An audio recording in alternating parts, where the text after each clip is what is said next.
Welcome to another weekend here on the platform. My name is Sam Omashe.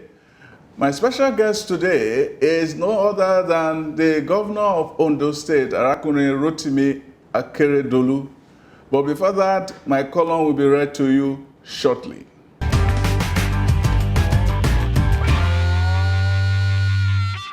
The story is told of an act of benevolence that went awry. It was Latif Jakande's example of looking a gift horse in the mouth.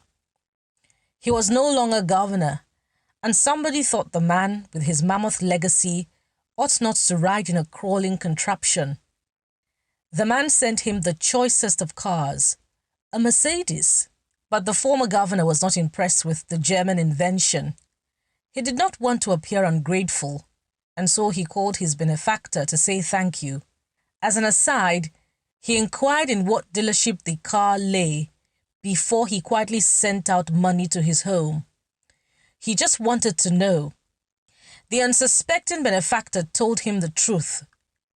Jakande quickly returned the car to the shop and asked for the refund. The dealership obliged. After all, it was Jakande, and he probably bargained a profit for the sellers. That was Latif Jakande, known as LKJ, the first civilian governor of Lagos State. That anecdote was an emblem of the austere politician, but it showed that he was simple but cunning. Yet he would rather be cunning than showy or false. In spite of all I saw of the man in public places, I always wondered why I thought that the man finished his life story many decades ago when he completed his tenure as the chief helmsman of Lagos. His song grew dark after that. He seemed to have spent the rest of his life trying to recreate that grandeur, that moment in the people's graces when some called him Baba Kekere, when he became a synonym for political stewardship, when many saw him as heir to the greatest Nigerian ever, Chief Obafemi Awolowo. The days of his visionary audacity, when he challenged governance and proved at once to be the litmus test and success, to be the visionary and implementer, the talker and doer. He embodied the dream fulfillment. It was the time when he collapsed day and morning schools, when he turned his mockers into a hallelujah chorus, when they said he built poultry sheds as schools and the same products are more brilliant than their children. When the people choked under landlords or under the sun, he built them sprawling shelter. When they thirsted for knowledge, he gave schools. For more knowledge, he erected a university. He opened roads and subdivisions. He started the inlets into what is Lekki today. He saw tomorrow, but he wanted to be there, not like the children of Israel who did not see the promised land. Jakande planted and reaped. But what aches this essayist was an episode in the aftermath of LKJ's turn as minister under the Abacha junta.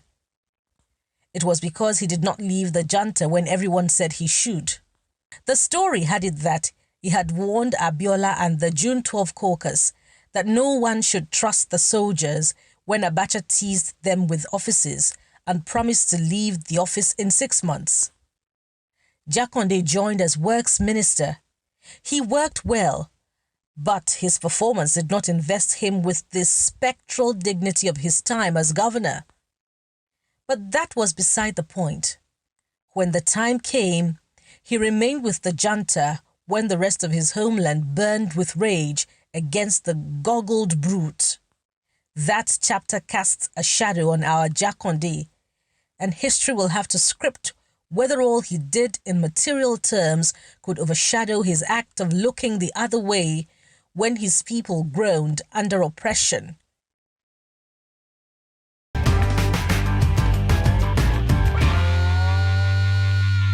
Now, welcome back to Big Talk. My big guest today is Rotimi Akeredolu, Governor of Ondo State. You're welcome to this show, sir.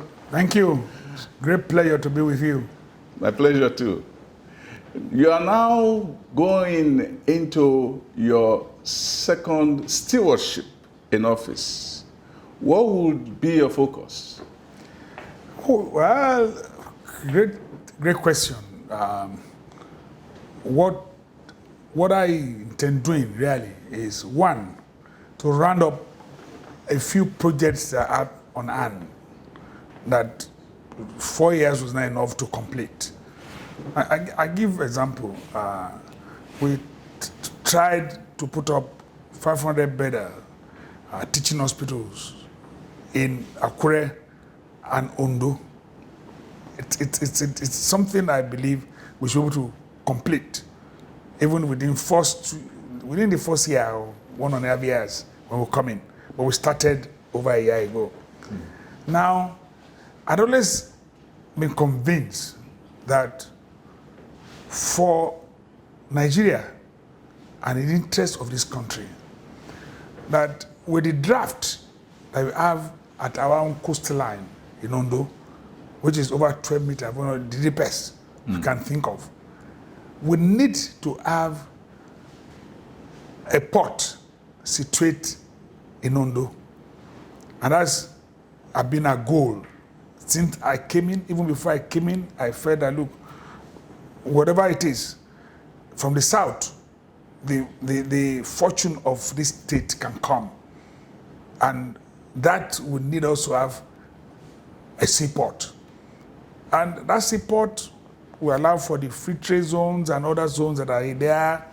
We work with Ogun State, we work with every other state that are neighbor. So I believe that, look, it's a project that is of the utmost interest to me. And I believe that I want that port declaration in my first year as governor, because I have spoken to so many people. Dubai World, we've been to Rotterdam, we've been to China. People have shown interest because it's going to be the port for West Africa. Some people have said that people think that you have to have money before you have development. And I've spoken to one or two governors who say it should be the other way. That you should have development ideas, then the money will come. But if that is the case, why is it that many executives always feel that they have to have money first before they have development? No, I think I agree with those. I belong to that school of thought that when you have development ideas, money will come. I give you an example of what we tried to do here. When we came in, we didn't have money. This is known, everybody knows it in Nigeria now. We have most states are in financial straitjackets, and it's become worse with this COVID. But when we came in, it will surprise people. People came up, oh, we have to build this road, we have to have this bridge, we have to have an overhead bridge like we have in Ore now. And I invited contractors. I said, well, I don't have money. But if you are ready to start, we are ready to award you contract, start. I will pay you by milestone, whatever you achieve. But we won't pay until you have achieved 30%. To my surprise, most contractors accepted. You didn't expect them to? I did not, because most of them were used to being paid advance. They were used to advance payment for projects. They were used to taking some percentage of money off from before they start. And I said, I have no money to start. But if you start, but I want to believe in one thing, because a friend of mine, one of our political leaders here, said he went around and he said he was surprised. He tried to interview some of the contractors. I'm not trying to say this for the benefit of public alone, but he said, some of them said to him that, look, we believe that the man has integrity, we can stake it. So people are ready to stake their money in the belief that we will pay. And you can ask all those contractors now. A few of them have completed and we have finished paying them. We were paying, pay small, whichever one we do it by installment. But when you must have done your construction, your road work, whether it's the asphalt lane, whichever one you want to do, You must have attained 30% before we start paying. And when it got to a point, and I was afraid because so many other contractors were ready to do the same thing. And I said, no, you will put me in trouble. I will probably, at the end of the day, end up chewing or biting more than what I can chew. You are not only a governor now, you have been accomplished in your profession as a lawyer, as a senior advocate, and you have once been the helmsman of the Nigerian Bar Association and so on of that. How do you marry the lawyer, the advocate, and the governor together?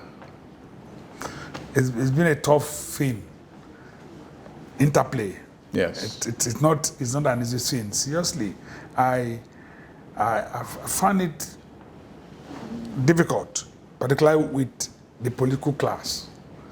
They are a different kettle of fish, totally different. I'm like somebody coming from a different milieu. It's not like the one they are used to.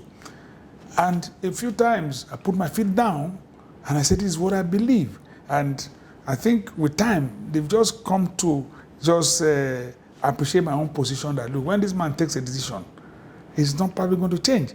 And that is probably the lawyer in me. That is probably the advocate in me. That is probably the fact that I've been in some struggles too, myself too. I've been in trenches too in years back. So there are things that are fundamental. But at the end of the day, I will have to bend over backward on matters of politics in a number of instances. Because that is where I want to say the interplay itself is delicate, particularly very, very delicate when it comes to political issues. Yeah. I'll give an example. When we came in, my political colleagues believe that, look, the contract is, we must have it here and there. I said, if you have the money to do it, do it. If you don't have the money, I'm not giving contract to you. You are no special about it. Nothing special about any political class. If you can do it like those, the rules are laid down, if you can go by it, why not? I will give you.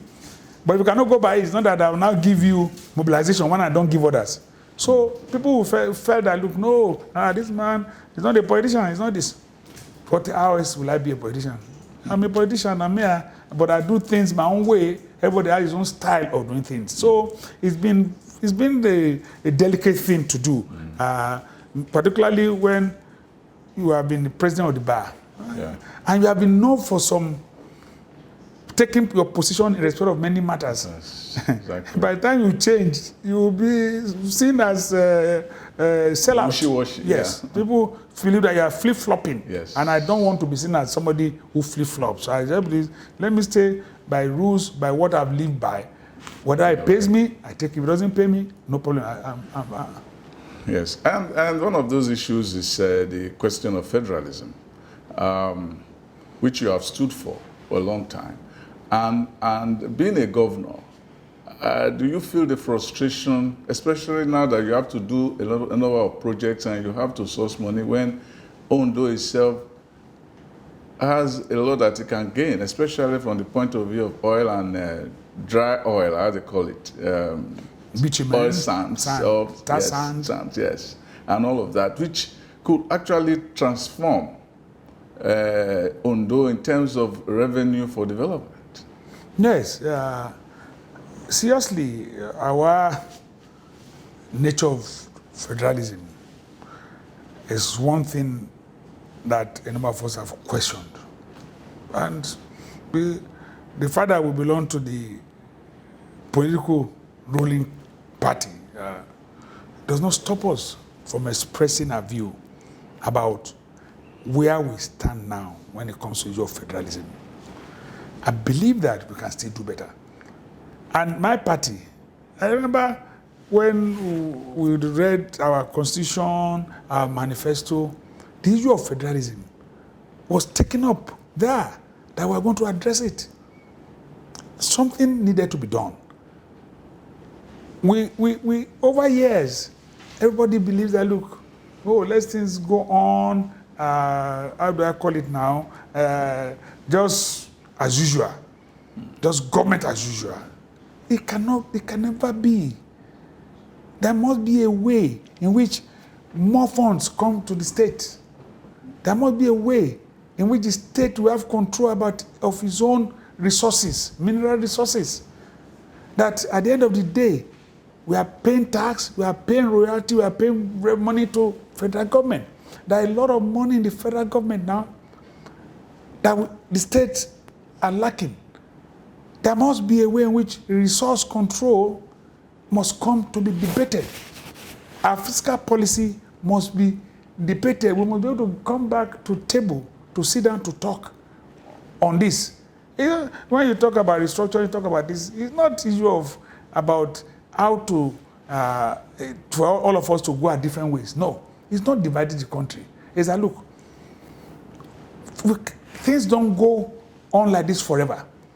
Even in advanced countries, they are sitting to discuss. I remember at the point in Britain where we common law and co, people still sat down to review the laws, sat down to say, so and so number of years is what judges will use.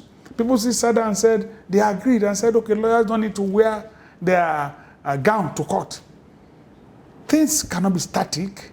So we must be able to sit down to discuss. But people are afraid, most of us are afraid. People believe, oh, when you do that, you want to break the country. No, we will not break this country. I'm one of those who wants to advocate for a one Nigeria. For many reasons.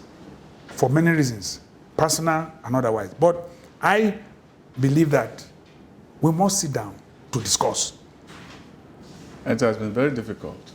So difficult. And it's not one of the issues has actually been the concept of state police.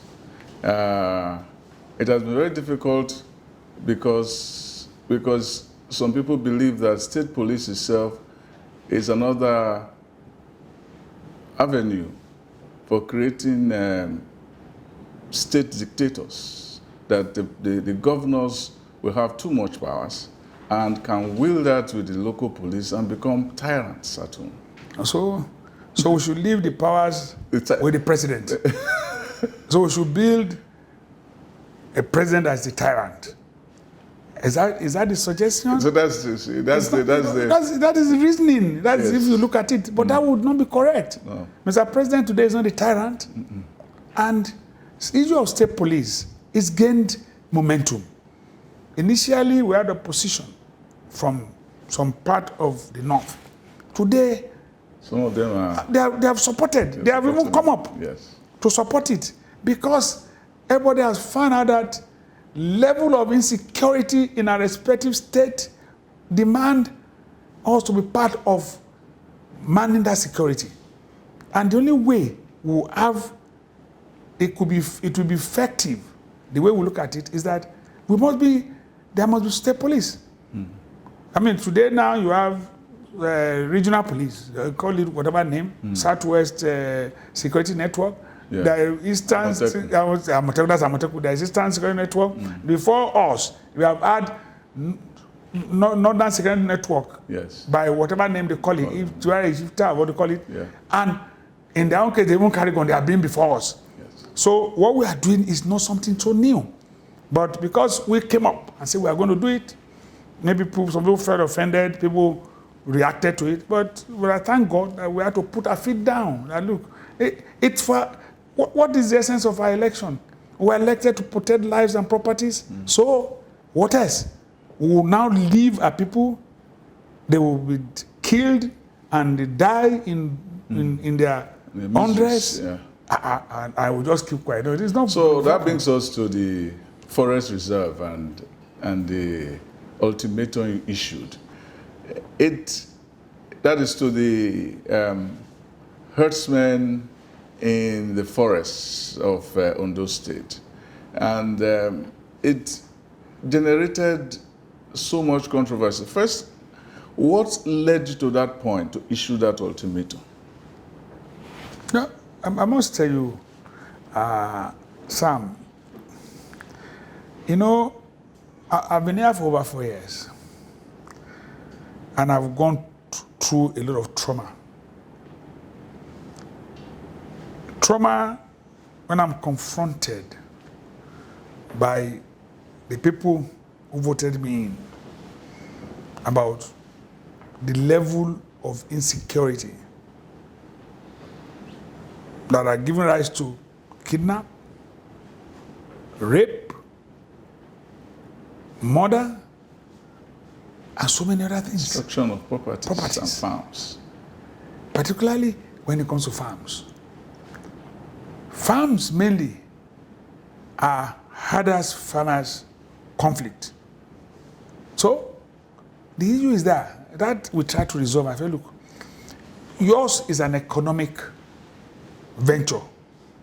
My farm is an economic venture. Just like Yoruba will say, you cannot, through your economic venture, destroy my own venture. Yes. If you stray into, you call it straying, if you get to it, then you must pay if you destroy it. That we try to enforce. We did not gain a lot of traction. Why? Until Amotekun came. So Amotekun was able to now come up and put his feet down. If you destroy a farm, they will seize your cow until you pay. So that we try to solve. There was no problem about that. But when it comes How did they react to Amotekun taking their cows? What would they do? The way Amotekun takes the cow is not one they can challenge. So we are not going to go into that. The cows are arrested. They themselves will have to beg for their cow to follow them. So let's leave that to Amotekun and Co. and the way we want to handle it. So the important thing really is this. Now, the issue of kidnapping was escalating. And I said, what do we do? Okay? To the extent a first-class Oba was killed in an attempt to be kidnapped. I said, there was an attack on you too. No, it was not. I tried to explain that look, what I said at that time was that, look, that was the day I was coming. Yes. And vehicles stopped and said they were operating. And I said to my people, and I said, you should shoot yourself way through if they ever stop there. And I said to them, I said, I'm like a drum, that nobody can carry a drum. So shoot your way through. And I said that day, whatever they want to do, by the time we were shooting, they ran. They can't wait. The yes men.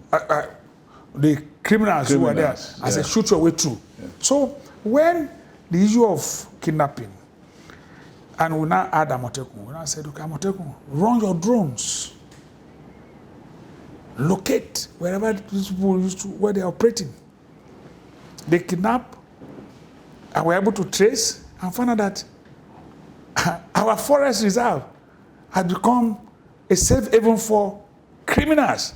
A reserve for criminals? Yes. Yeah, well, let me use reserve for the forest reserve for criminals. So we just needed to do something.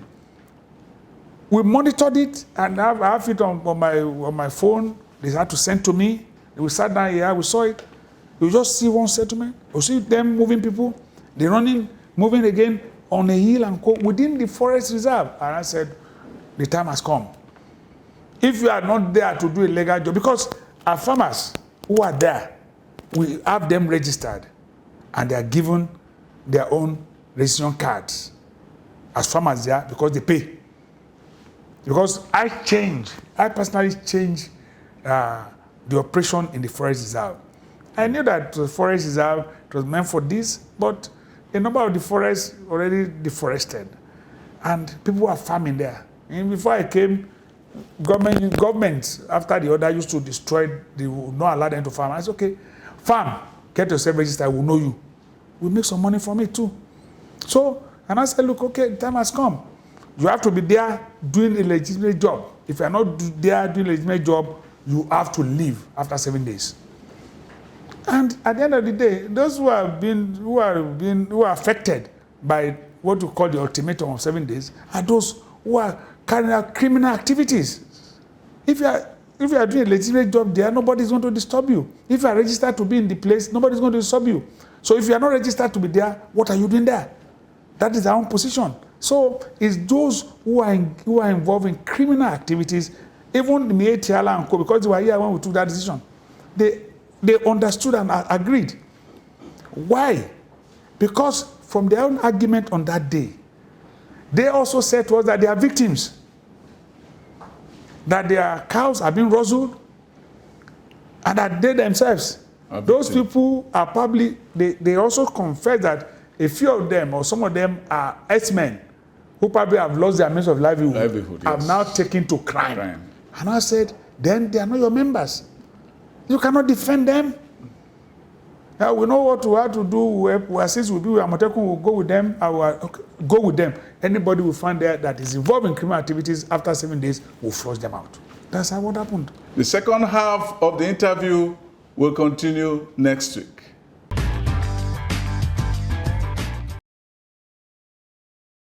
We can't urge you to stay off the forest, or sleep at home, or keep kitchen astir with aroma. They are everywhere with omens. Their guns, okadas, songs have skewered our mighty men, soldiers of fortunes who made our own soldiers unfortunate. So Lear, no captivity is safe enough.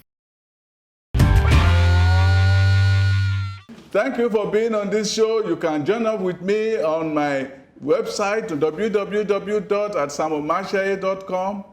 On the next week, be good.